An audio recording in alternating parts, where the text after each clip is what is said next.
Good morning, everyone. Nice to see you. We have one item that will not be on the agenda, item number 4, which is the informational item on the Oregon Ocean Science Trust report. Unfortunately, the presenters are traveling in an airport somewhere. So Yes, in Grand Rapids, Michigan, Governor, the board chair is stuck in an airport until tomorrow morning.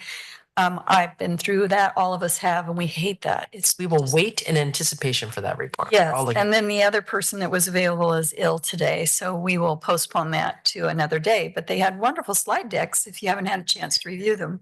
Okay, everyone look at your slide deck. We'll ask you questions at the next meeting. So, and with that, we're going to start off with the consent items for the minutes for the last 2 board meetings, a regular one and a special board meeting. Do I hear a motion?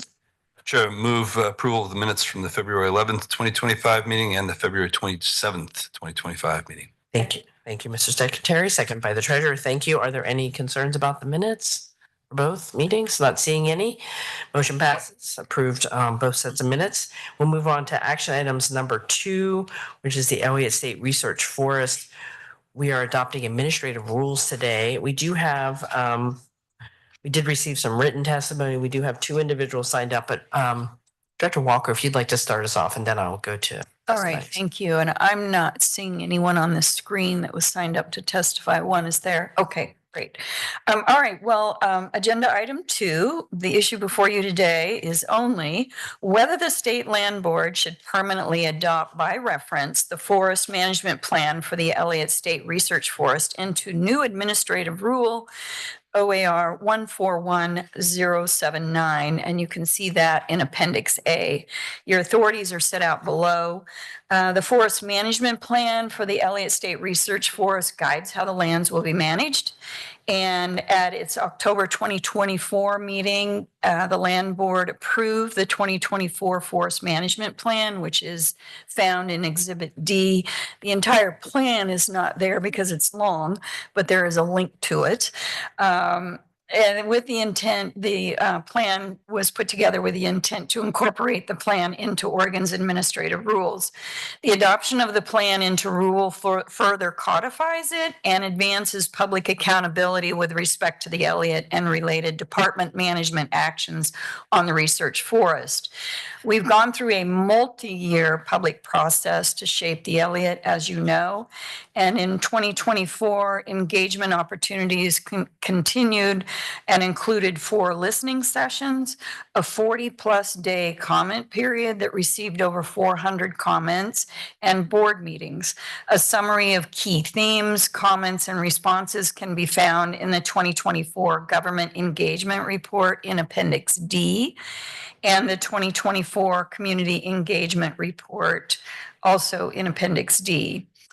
The rulemaking took place. The department does not convene an advisory committee for rules that codify documents previously vetted through a public review process and approved by the Land Board. So we took into consideration public comment as well as input from other local and state agencies, tribal governments, and affected parties during the rulemaking process. A notice of proposed rulemaking, as you can see in Appendix B, was filed with the Secretary of State's office on January 30, 2025, and the public review and comment period was held from February 3 to March 5. In total, the department received 4 comments. You can see those in Appendix C. Those are summarized for you, showing the department's responses. The concerns described from the 4 comments were addressed previously and are outside the scope of the rulemaking process.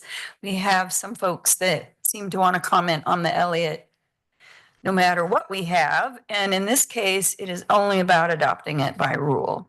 So the recommendation, the forest management plan. So the recommendation today is that the department recommends to the Land Board that you permanently adopt by reference the forest management plan for the Elliott State Research Forest into new administrative rule OAR 141-079-0001. And if adopted, the proposed rule will go into effect immediately upon filing. That's my presentation today. Thank you, Director Walker. And do we have the 2 individuals signed up for testimony? Yes, who, I don't see them on the screen. Fergus? Oh, you have to bring them in. So, yeah, please. Fergus McLean is our first person signed up to testify. And just to reiterate what the director said, this is to put into rule the forest management plan that's been through significant public process.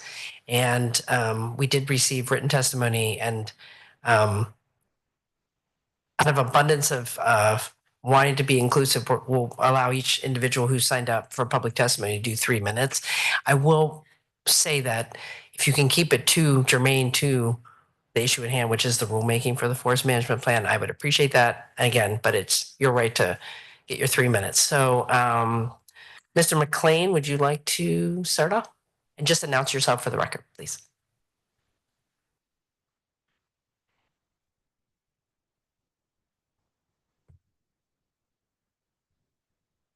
There you go. Okay, unmuted. There you go. We can hear you. Greetings. My name is Fergus McLean. I'm a retired forester from Dexter with family property at Scottsburg. I'm legislative coordinator for the Lowell Grange, which sponsored the 2023 Oregon Grange resolution to create an Oregon Forestry Academy for Oregon school children in association with the Elliott. I have never seen such an outpouring of public sentiment in Oregon to match that which the land board provoked with plans to sell the Elliott. Oregonians care deeply about this forest. It's to the land board's credit that you responded to this outcry and made it public policy to keep the forest for the people of Oregon, but it hasn't been easy, and it's not going to be easy moving forward. The Elliott debates have exposed lingering, deeply rooted issues dividing Oregonians. As described in my written comments, DSL faces massive obstacles excuse me, in their efforts to steer the Elliott ship through the storm. How are we to find our way through? I suggest we need to stop waiting to be rescued by some outside agent, but to transform the largely symbolic role of the Research Board of Directors into an effective and empowered governing body capable of dealing with the manifold challenges and complexities of standing up what could become the world's greatest research forest. One step could be putting the DSL director or assistant director on the board. And I have another suggestion for a new board member. The newly appointed Vice Provost for Extension and Engagement and Director of Oregon State University Extension Service, the aptly named Dr. Chris Elliott. Dr. Elliott serves on the board of the Oregon Forest Research Institute, along with Dan Newton, who Director Walker turned to for her Elliott financial analysis. Dr. Elliott has skills in outdoor education and in group process problem solving, which, combined with the talents of the truly exceptional board you and Director Walker have assembled, appear to me to be just what the Elliott needs to move forward, heal, and succeed. Please consider appointing Dr. Elliott to a newly empowered and supported Elliott Research Board of Directors. Thank you. Thank you, Mr. McLean. Thank you for your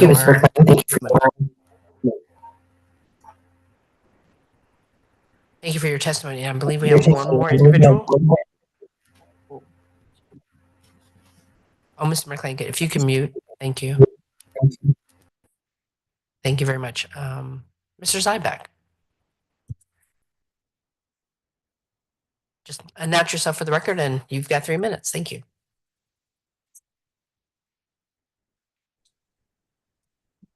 My name is Bob Zyback. I'm from Crestwell, Oregon. I've testified before this committee probably a half a dozen to a dozen times regarding the Elliott. The first time in December 2016. The last time I testified was in October, and I left a lengthy peer review of the science I was concerned about with the Elliott. Before I summarize basically the written statement I turned in, I would like to say that I fully support comments made by Dr. Dave Sullivan regarding the need to postpone until we get a legal decision. I'm also very supportive of the remarks of Kent Tresseder, who asked for a return or an initial consideration of the Giese plan, which I have written about extensively and turned into this committee several times, and never had a response. The point that I made in my document that I turned in is the same thing that I made to the Oregon Logging Conference this year. I called for an audit. This has gone on for 10 years. We've had an HCP that was supposed to have been completed in 2015, then 2019. It's still not completed. We had a forest management plan that was supposed to be completed in 2019 and then 2020, and we still don't have a plan. The purpose of the HCP was so that we could begin selling trees and returning employment to the Elliott. In 10 years, we have not sold a single tree. This has been a complete boondoggle. The current BOP, which is their biennial operation plan, doesn't look as if it's going to function any more than any of the other interim plans that have been taking place over the last 10 years. This committee spent more than several $1 million, 10 years to produce a plan that remains dysfunctional. The science research on the plan, of course, I've challenged. I don't know that you've read it or read it. I've turned in a book called The Elliott. It's not cited. I did a fire history on the Elliott 30 years ago that is more detailed and more oriented towards management than the tree ring study that we've got now. And yet you rubber stamp the tree ring study, call it a forest management plan. And it's not. It's a student exercise. It has almost no utility. Whereas my 93, 32 years ago, fire history had direct recommendations how it could be applied directly to improving wildlife habitat and maintaining jobs and conducting meaningful research, not including carbon sequestration. So my concern is one, that these exercises are, you could say, a waste of time. They've had no result. There's no evidence that the work that's turned in is actually read. There's been no significant responses to the work that's been done over the last 10 years.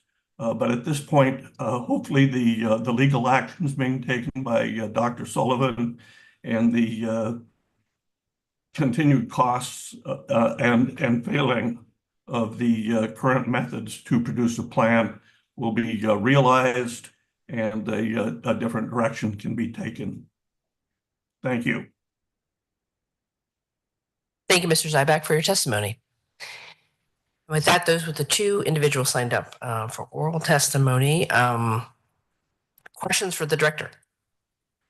Madam Chair, Madam Director, I wonder, we're thinking about the timeline. I wonder what changes have been made since this board adopted the forest management plan, and then until now when we're considering moving them into rules. You talked about some of the public comments and how they had been addressed or were outside the scope, but were there changes that would have been made since the adoption till now?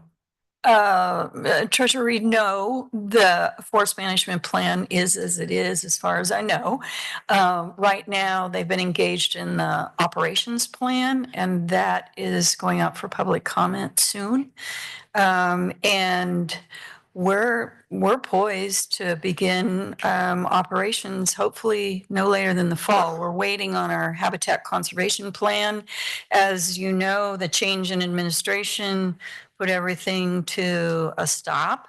Though the Portland office, the regional office, had tied everything up in a nice bow and sent it to DC, the DC office, for them to sign off on it. And it's right now just in limbo, waiting for someone to appear at the department to be in control and sign off on it. And once we have our habitat conservation plan, we'll be able to start harvesting timber.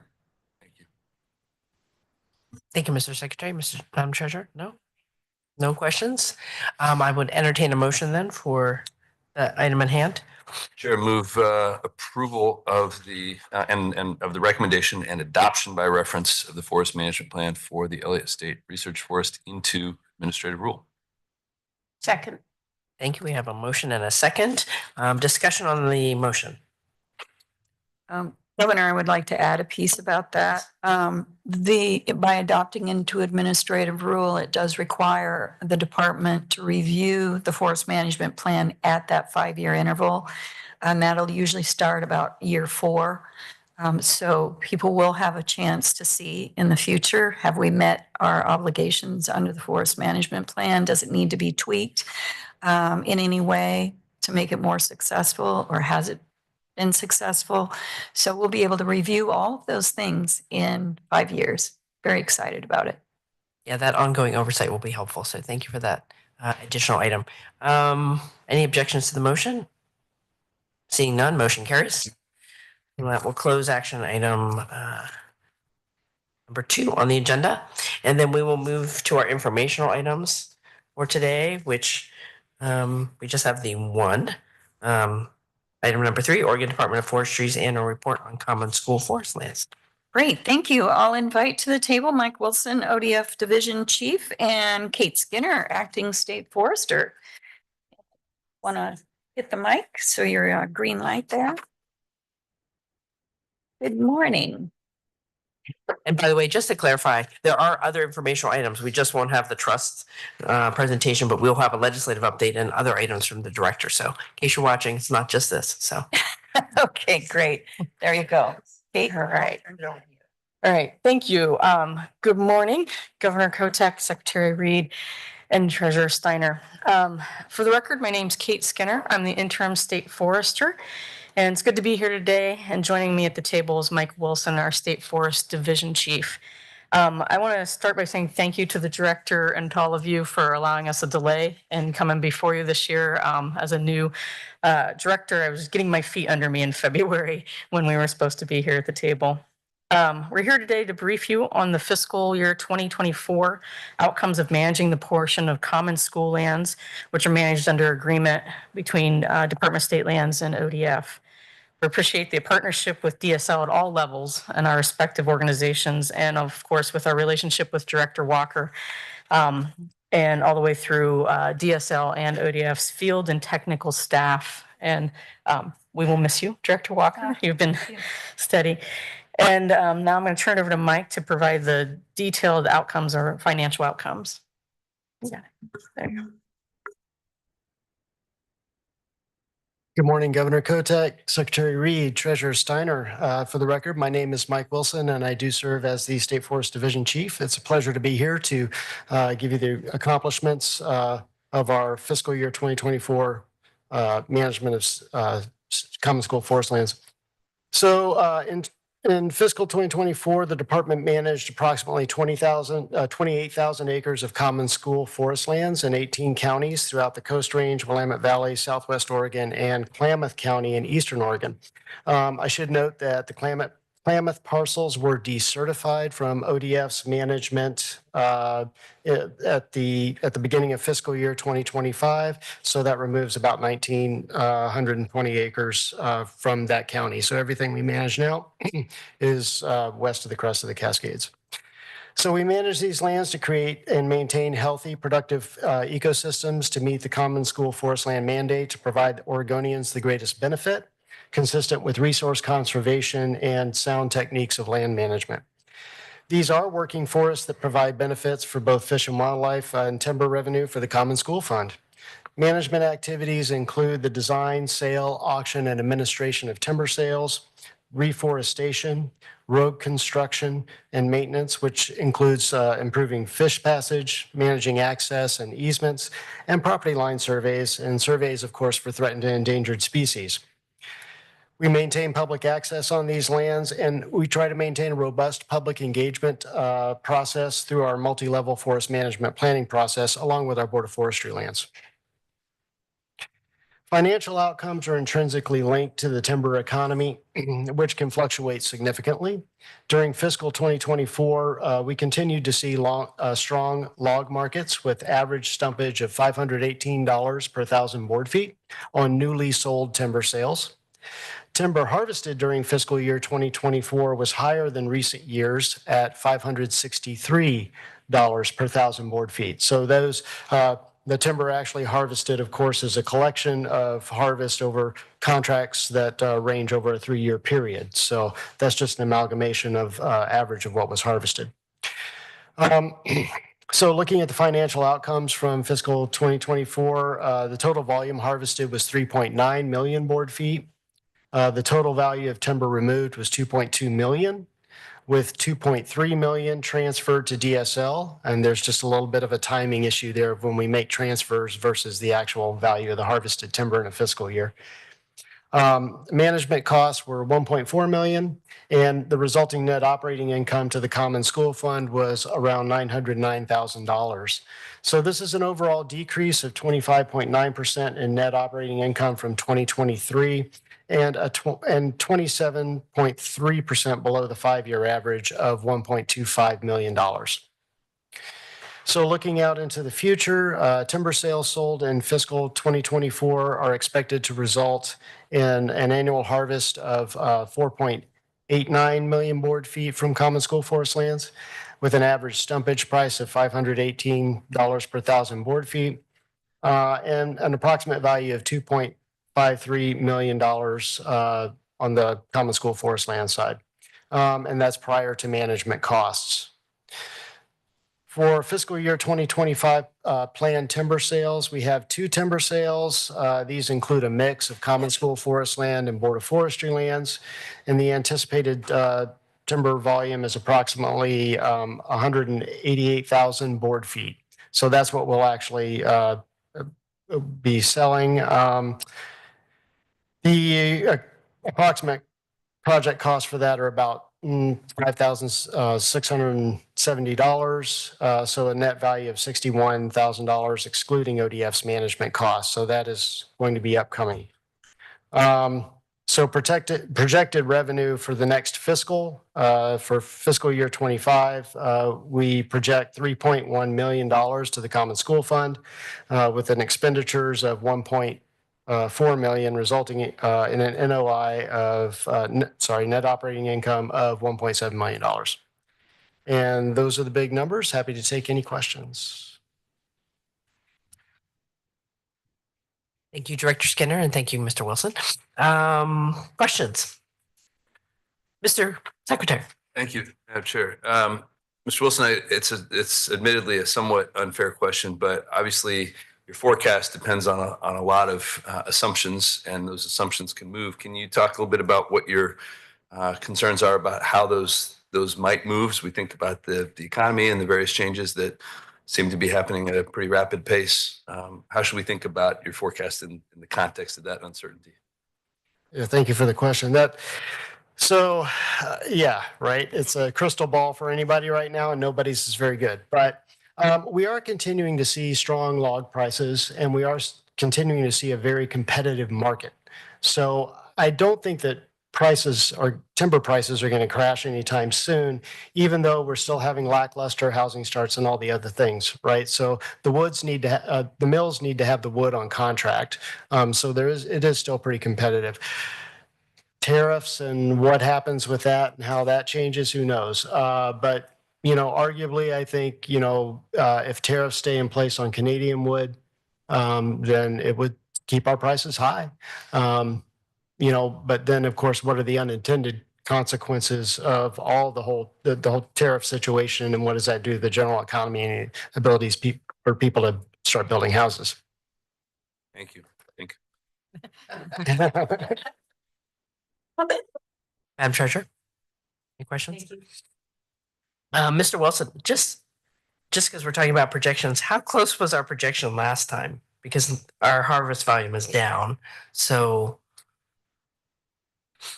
that's a good I don't have that question. handy, so I don't remember. So. I actually don't have that handy, but I can phone a friend.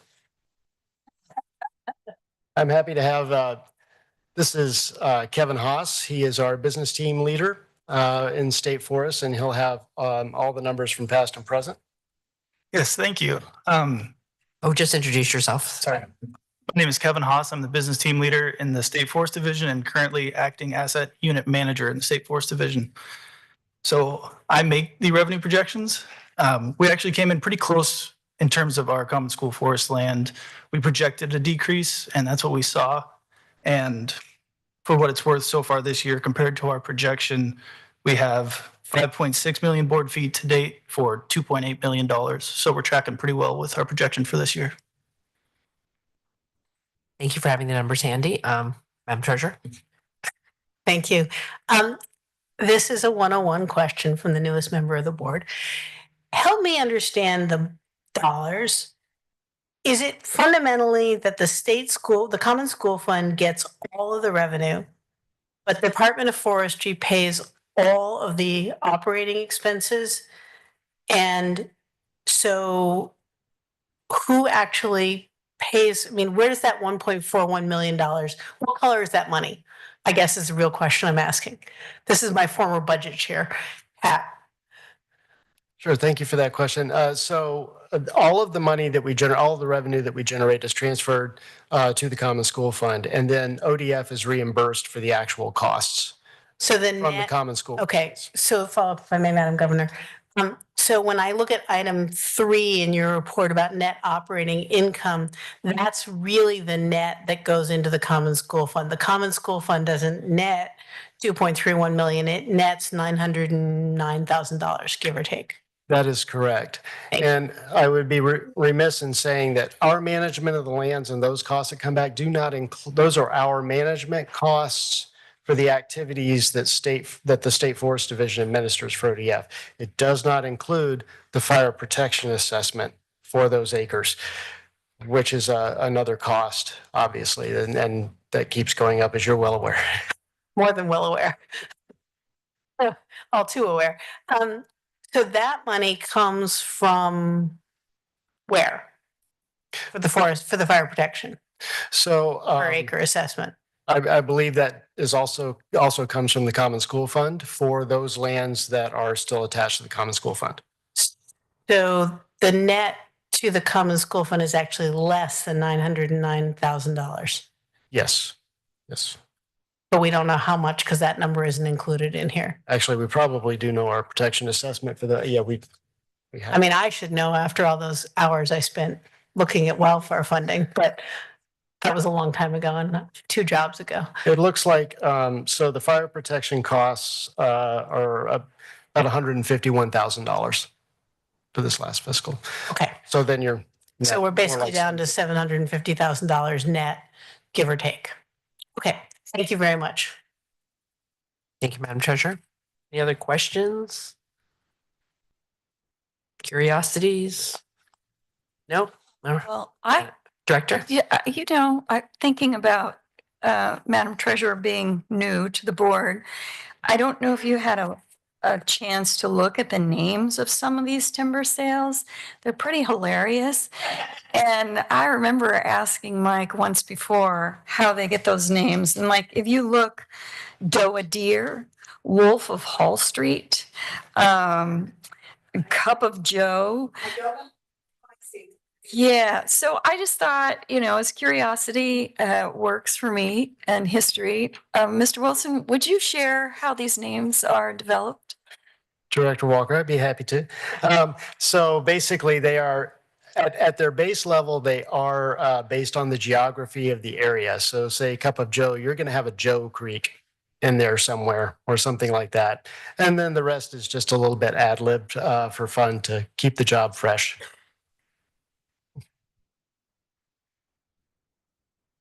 Thank you for making sure we were all enlightened about that. They are amusing. Thank you, everyone. Any other questions? Not seeing any. Thank you for the report. Very much appreciate you. Thanks for being here, and Director as well. Thank you. Thank you. Guys.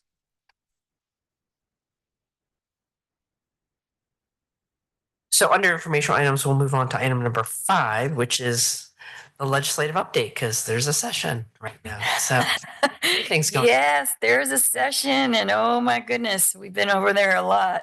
None of us Uh, miss that at the moment. So. Yeah. So joining me is Ellie Fornes, our Government Relations Director, and Danielle Boudreau, who does our rulemaking. And I had asked that Danielle present to you today about our rulemaking process because we're very proud of how we do it. And I just thought it would be helpful for you to know. And Ellie is going to be able to tell you how successful we have been over in that building this year. It's been, I will just say, it's been a tough session. And we all have been there personally as members of the legislature. And this is one of the toughest I've ever had. So I would, maybe it's the nature of the bills we had, or just I'm getting old and I'm tired, or things are just different. I will just say it's been a tough session, but we've been very successful. So Ms. Fornes, if you would like to enlighten the land board. Yeah, thank you. Tough, but fun. A little bit fun, maybe. Good morning, Governor Kotek, Secretary Reed, and Treasurer Steiner. For the record, my name is Ellie Fornes, and I'm the Government Relations Manager and Tribal Liaison here at the department. And I'm going to walk you through our legislative update for the 2025 session this morning. So the Department of State Lands is currently tracking 6 priority bills for the 2025 session that all support our goals in stewarding Oregon's lands, wetlands, and waterways. In addition to framing why these bills are a priority for DSL, I will also be sharing an update on where they are in the legislative process. So first up is House Bill 5539, which is the agency's budget bill. If passed to include all packages listed in the governor's recommended budget, this bill will authorize a budget of nearly 117 million total funds, the majority of which are other funds. DSL leadership presented our governor's recommended budget in mid-March to the Ways and Means Subcommittee on Natural Resources, and we saw strong support for the agency's work in the form of written public testimony. Partners such as other state agencies, local law enforcement, environmental protection organizations, and even more expressed their gratitude and support for the department's programs that protect Oregon's lands and waters. DSL has been asked to present to the subcommittee again for a phase 2 budget hearing specific to the Elliott State Research Forests, which will happen later this month. And our budget bill is projected to finish moving through the Ways and Means process in May. Second is Senate Bill 165, which clears title to historically filled lands by removing ownership uncertainty for private landowners while retaining future opportunities for public ownership of high-value lands that provide access to Oregon's waterways. So looking back about 10 years, some of you may remember when DSL participated in the FLAG process, the Filled Lands Advisory Group, and this was prior to the 2015 legislative session. So this work touches back on that effort. The FLAG's work culminated in a set of directives housed in then Senate Bill 912. One element of Senate Bill 912 was a December 31st, 2025 deadline by which the department must complete all filled land studies in order to claim state ownership of historically filled lands.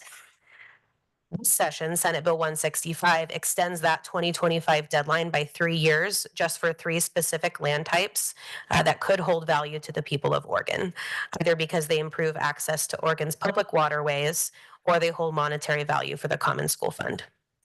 These land types are commercial, industrial, and marine industrial. The bill allows DSL to release claims on all other historically filled lands and their related mineral rights that do not have a demonstrated value to the people of Oregon. Through very much ongoing collaboration with the legislature and with former FLAG members, DSL has successfully moved Senate Bill 165 through the session so far, and it received a unanimous vote out of the Senate Judiciary Committee, which was a really big deal. There is no fiscal impact associated with this bill, and it's currently just awaiting a vote on the Senate floor. Yes, Madam Treasurer. Thank you. Ms. Fornes, just to clarify for the new person on the board, that's going to be my comment all day. This says filled lands within city limits. So are there any filled lands that would apply here that are not within city limits? It would seem implausible because you only fill lands if generally speaking, if a city needs them, but what's the scoop with that? Yeah, thank you, Treasurer Steiner. I don't know if this is like testimony. I addressed the board. Yeah, so the gist of this bill is we did a few studies along a few river segments in Oregon, and what we found was anything of value is going to be within zone cities. There are other little tiny pieces of these filled lands outside of city limits. Think about someone has a little sliver next to their ag land, or next to where they've built their home. Those just don't hold value for the department. Exactly what I need to know. Thank you. Yeah, you bet. I could talk about the flag stuff all day. There's a rich history there. The next bill is Senate Bill 793. And this gives the department new rulemaking authority, allowing for fair application fees and compensation rates for undersea cable easements in Oregon's territorial sea, and ensures the fees cover the cost of issuing those easements. Senate Bill 793 is a top priority for the department during this legislative session. And after robust conversations with a diverse body of stakeholders, including coastal communities, cable companies, rural electrical cooperatives, and more, the fishing industry, Senate Bill 793 has now moved through the Senate Committee on Natural Resources and Wildfire and is waiting to move through the Ways and Means Committee process. Even though this bill has no fiscal impact, it creates a new fee authority for the department and is expected to move through Ways and Means along with the department's budget bill. After I conclude today's legislative update, we'll circle back to this topic to illustrate the transition from a legislative project through to a rulemaking project and provide a brief overview of DSL's rulemaking process using this body of work as our example. The next one is my favorite one. Senate Bill 795 advances Oregon's Abandoned and Derelict Vessels Program, implementing community-supported statutory fixes for effectively addressing the problem of hazardous vessels in publicly owned waterways. Discussing solutions to removing and preventing ADVs, or I lovingly refer to them in the capital as nasty old boats, has quickly become a favorite topic of positive collaboration in the Oregon legislature since this program was established at DSL in the 2023 session.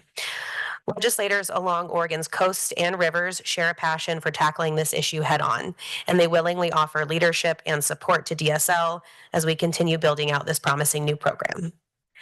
Senate Bill 795 is a technical fix bill informed by the DSL ADV workgroup, and it streamlines the administrative process and clarifies key definitions in the program. This bill received unanimous vote out of the Senate Policy Committee and strong bipartisan support on the Senate floor. Senate Bill 795 is now awaiting a public hearing in the House Committee on Agriculture, Land Use, Natural Resources, and Water. We anticipate smooth sailing through the rest of the session on this bill, and we are looking forward to longer-term conversations, thank you, with the legislature about sustainable funding for the program. I couldn't help myself. Okay, Definitely next. one of the more popular things, and people get it, and so. They love it. It's been really fun. Senate Bill 74, complicated one, improves the process for declaring rivers to be Oregon owned. This bill provides the land board and the department with flexibility to use the river's current boundary as the legal boundary in the state's navigability declaration process. The bill would allow, but not require, use the word may, not the word shall, to treat all waterway movement since statehood as gradual change to ensure state ownership follows the current shoreline of the river. The department was approached by the legislature on the topic of river navigability leading up to this 2025 session. And over the past several months, we have been working to craft this careful solution that will improve efficiency across the navigability process. Other requirements under the navigability process will not change. Determining historic navigability and the current legal boundary of the river will continue as required, as would public notices, a public comment period, and consideration of public testimony. As of today, the department has been able to come to consensus with representatives of impacted parties. This includes private landowners, construction and mining industry professionals, for example, as well as groups that advocate for increased public access to the beds and banks of Oregon's rivers for recreational activities like fishing, swimming, or hunting. The bill is scheduled for a work session in the Senate Committee on Natural Resources and Wildfire this afternoon and has no fiscal impact. Finally, this is a big agenda. Senate Bill 147 is a housekeeping bill for the department to more efficiently manage the Elliott State Research Forest. This bill accomplishes 3 goals. First, it ensures that Oregon statute reflects the current status of the Elliott as a state research forest, repealing old references to the forest in its previous form as an asset of the Common School Fund. Second, it establishes a new fund for the Elliott at State Treasury that will be used to receive revenues from carbon credit and timber sales. And third, the bill provides the DSL director with delegated authority in contracting and procurement, not subject to the Oregon Public Contracting Code. This authority is very important to ensure financial transactions for the Elliott can be managed efficiently. Senate Bill 147 is also scheduled for a work session in the Senate committee this afternoon and is anticipated to move through Ways and Means as well, along with DSL's budget bill. And we have agreement on that bill as well. Yeah, lots of consensus across all of the bills this session. Excuse me a second, Ellie. Why is that one going to Ways and Means? Thank you, Governor Kotek. Because it changes our procurement authority, it gives us more leeway from the DAS process, and it sets up a fund. LFO said that the bill goes to Ways and Means. We argued differently, but we lost that argument. The same with our other bill. I tried. Thank you for the update. I have no comments. Thank you. It seems like there might be a slightly different approach this year about the types of bills that go to Ways and Means based on my previous experience. So the 147 and 793 will go with our budget bill. And then just to wrap this up in a pretty bow, we do a lot of other things also on top of our main bills. So in terms of other session activities, we are currently tracking 472 bills. And we have issued over 50 fiscal impact statements. Now 473 because one has been reintroduced. Oh, yes, thank you. Yeah, well, yeah. They're already reintroducing bills that didn't make it through the first chamber deadlines.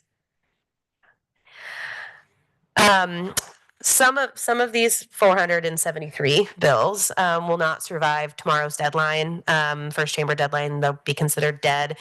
A lot of them have moved on to the floor, or they are sitting in Ways and Means. We'll give another update closer to the end of session about any bills that do make it through the legislative process that have significant implementation considerations or notable fiscal impacts for the department. And overall, Vicki, it's been an incredibly busy Director Walker, an incredibly busy session, but it's also been really positive, and there's been a lot of hard work and collaboration that has come out this year.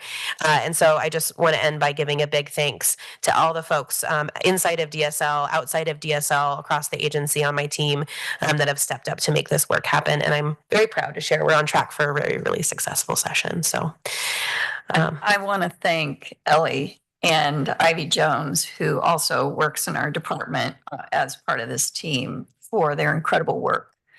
Ivy, of course, or Ellie, of course, got her start with the treasurer's office when you were a legislator. She, when we hired her, I knew right away we were going to have a great person running our team, and we have. And I owe a lot to them. But I've also had to be over there myself many times this session. So putting you to work. Yeah, I'm counting the days. Thank you for being so attentive. I mean, it is, this timelines are pretty intense. And so kudos to the whole agency. I think when folks are responsive and collaborative on the concepts, it's because they have confidence in the agency. So thank you. Thank you. And then rulemaking, you do I think, a very strong job at your rulemaking as well. So I'm glad you have that on the list for today as well. We do, and we owe that to Danielle, who I've asked to present today. So yeah, why don't you go for it? Yeah, so I'll do a little transition here. So related to the legislative update on Senate Bill 793, we also wanted to provide a high-level overview of DSL's rulemaking process to illustrate that path forward on rulemaking for Division 83. That's the division that houses easements in Oregon's territorial sea. So I will note that regardless of the department having Senate Bill 793 this session and the new fee authority, we would have needed to update this division anyways to conform with rulemaking related to the new territorial seat plan part 4. So this is a project we intended to take on. And there might be more programmatic changes as well, depending on our available project time and the overall ultimate scope. So with that, I'll pass it over to Danielle.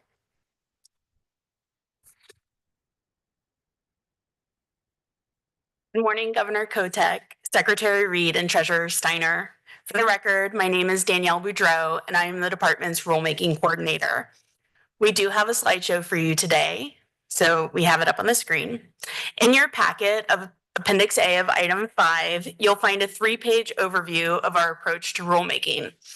Pictured here on this slide, you'll find that same diagram with the 4 main phases. 1, establishing the need for rulemaking. 2, drafting proposed rule language. 3, community engagement to inform the rules. And finally, 4, the adoption of the new, amended, or repealed rules. I'm going to briefly walk you through a few highlights of each phase. Establishing the need for rulemaking. Every rulemaking begins with an unmet need. Sometimes that need is to implement legislation or to address environmental, health, and public safety on state lands, or programmatic improvements like clarifying permit application requirements. There may be additional steps, such as land board approval to initiate rulemaking, which is dependent on the constitutional or statutory authority to adopt rules. Next, we have drafting the proposed rule language. It can take anywhere between 4 to 6 months for proposed rules to be written and vetted internally before we start community engagement. First, our staff of subject matter experts draft the proposed rule language. Then management staff review the draft before approving the need for DOJ review. Third, we have community engagement, and this is often the longest and most significant of the 4 steps. Collaborating with the people or groups who are directly affected by the proposed changes or who have interests or concerns that may be affected is critical to reaching the best outcomes for all parties. We always convene a rulemaking advisory committee, more commonly referred to as a RAC, unless it's a minor conforming rulemaking. The same goes for public hearings. All RAC meetings are noticed and open to the public, with time reserved for the RAC to hear comments directly from other community members. For these rulemakings, we always hold a minimum of a 30-day comment period. Everything, and I mean everything, is posted to our rulemaking page. These range from the recordings of the RAC meetings and the public hearings to every bit of the RAC materials we provide and those public comments received and our responses, and sometimes even more than that. Next, and finally, we'll adopt the rules. After the comment period closes, staff evaluate all comments to determine whether changes are needed. The final version is routed through management, the deputy director, and the director for final review. The rules are then approved to be filed with the Secretary of State's office, either by the land board or the director. Each phase can vary a lot with regards to how long it takes, and concurrent rulemaking efforts need to be staggered. There are some factors that we can plan for, and those are dependent on the extent of the proposed rule changes, which have an effect on things like the amount of edits and comments we might receive from DOJ on the initial draft, the need to contract a facilitator for the RAC, the number of monthly RAC meetings, and the length of the public comment period, and whether it should be longer or offer multiple hearings. The variable that we can't fully plan for is the extent and depth of feedback we receive during the community engagement phase. Whether that is earlier in the process from RAC members or later from the public comment period. We can do the work in advance to bring well-informed draft rules to the table, but we do take feedback seriously and build in time expecting to hear it. This feedback from the community and partners may also require decision-making from management, staff, and possibly reaching back out to DOJ for additional consultation. You want to go to slide 2, please? Oh, is that us? Sorry. Thank you, Ellie. I appreciate it. Just to give you a quick sense of the volume of rulemaking we do, on this slide, you'll see a recap of very recent rulemakings, as well as 3 rulemakings that are currently underway, all 3 of which are quite large and in the community engagement phase. If we have time at the end, I'm happy to answer any questions you might have about those. We're here today to share more about Division 83 and what to expect from that upcoming rulemaking on easements in Oregon's territorial sea. Next slide. Thank you. This rule division needs to be updated for at least 2 reasons. 1, to conform with Oregon's updated Territorial Sea Plan Part 4, and 2, to update the application process for undersea cable easements in the territorial sea to improve the current process outlined in rule. Whether there's a 3rd reason for rulemaking is dependent on the outcome of Senate Bill 793 and whether the department will need to address fees and administrative rules. This division is under the Land Board's authority, and we anticipate bringing an action item to you in June to request approval to start drafting the proposed rules. On this slide here, you'll see a high-level timeline of these 4 steps. How long the process will take depends on several factors. If Senate Bill 793 passes in its current form, we will build in time and steps to address those rulemaking needs. It also depends on the volume of rule amendments, which will dictate the size of the RAC and the number of the RAC meetings, which can also impact the time needed to do prep and outreach for community engagement. And to wrap things up, I would like to thank you for your time today, and please let us know if you have any questions about what I shared.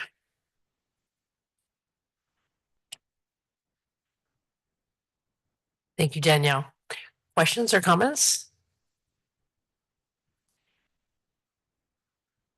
Well, it was very helpful to see the number of rulemakings you have going on.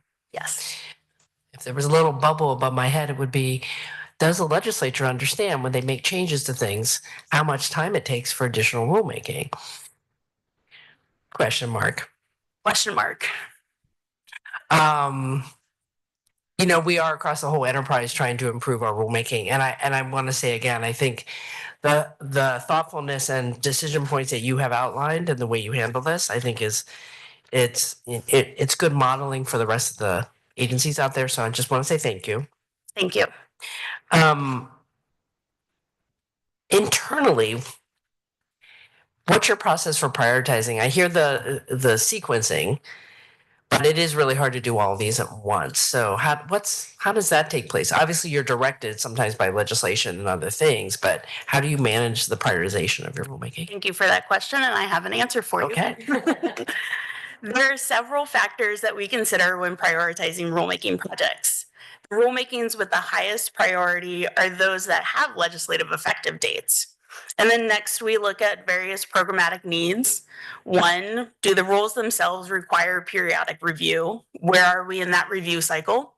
2, how long has it been since the rules were amended or adopted? 3, have there been programmatic changes that require amendments to the existing rules? And do those rules need to be effective by a certain date? And 4, what is the work capacity for the program specialists leading the rule drafting? And once we've identified the priority number of each rulemaking project, we then look at ongoing rulemaking and where in the current schedule we can begin that new rulemaking. So the various activities for each project are staggered. That's super helpful. Thank you. Since we're on rulemaking, we're talking about the one bill about undersea, and for the treasurer's edification, you know, we had a conversation about some telecommunication cables coming through, and we needed to have some process internally. Do we have anything in the queue that's waiting to get approved while we're waiting for this? On telecommunication cables, those were originally included in our bill, were they, or were we just doing undersea cables? I know we took something out. Yeah, are you talking about easements for? Well, I'm just wondering if we have any things waiting in the queue while we're trying to figure out the internal. Well, you mean applications for Applications, easements? my Oh, I don't. Yes. No, not that I know of. That's actually one of the issues that I've wanted to deal with for a long time. Because I passed a bill in the Oregon legislature that allowed us to bond for telecommunication sites and cables, because that's the hardest thing for advancing broadband and everything else that we do. Our renewable energy is dependent upon that. And we haven't had anything yet in our queue. But I suspect we may see that the next 4 or 5 years because people are very interested. Thank you. Any other questions for the crew here? No? Well, thank you. Thank you. Good luck over there. Get through this week and then I'll breathe. Yeah, there you go. Bring home the bills. So nice. Well, I just have a couple of quick others and then I'll be able to scooch out of here on time. Whoa, amazing. So first of all, we are going to have our next meeting, my last land board meeting in June at Shutter Creek. And I'm very excited about that. They're getting it all spruced up for you because it was a prison facility and I don't want it to quite look like that. So we are busy transforming the place. Though we have we hired OTAC, an engineering firm that is doing some review of the redevelopment plan for the site because all those buildings won't remain. And it's what are we going to do to further this site for the use of the home base for the Elliott State Research Forest. So one of the first things we wanted to do was remove the surrounding 12-foot high fence with razor wire. We can't have that be the first thing that you see when you come into the facility.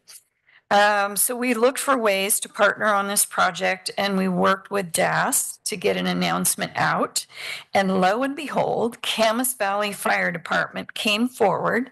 They offered to take the interior sections of the fence, including that horrific razor wire, and they did all that work last month at no cost to the department. The fencing stays out of the landfill. It benefits the local fire department because they were happy to have it at their facility, and it was a win-win. It was absolutely wonderful. And I will tell you, it's an example of work underway to create this space to be more user-friendly.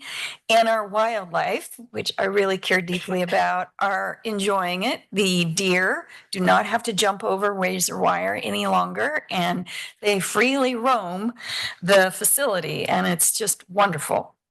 So you'll see all of that. And the administration building is where we're going to host the land board, and I have asked that to be spruced up, including adding a couple windows because that particular room had no windows and it felt like being in a cave. So we've got some used windows on site, and if they aren't the right fit, we're going to figure that out and we're going to spruce it up. So you're going to enjoy that. The final thing I want to talk about is you all know that we received a record distribution of $76.8 million from the Common School Fund to deliver to our schools. And we got word out to all Oregon's 197 school districts. It was fun to see all the local news coverage last month. It reached people across Oregon, like in Sweet Home. In my community in Eugene, my son and his wife teach in the Bethel School District, and they had offered a quote. So that was pretty exciting. And then counties like Polk County. So Sweet Home received $319,150. Polk County received $1.1 million. And we're proud to have that flexible and reliable funding source, as I know you are, for today's children. And Treasury has always been very helpful in that regard because they manage our money well.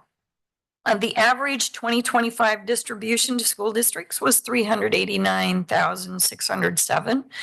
And the annually 3.5% of the fund is distributed to schools across all 197 districts. And we have 681,000 acres of school lands remaining that exist in all 36 Oregon counties. And as you may know, when Oregon became a state, we had a whole lot more land than that. But Oregon was land rich and cash poor. So they sold off a lot of land in the beginning.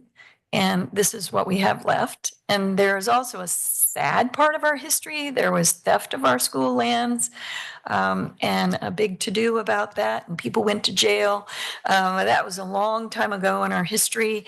Today, you won't see any of that in the way we manage our lands. And the people of the state of Oregon have the opportunity to enjoy these lands as they are intended for the public trust.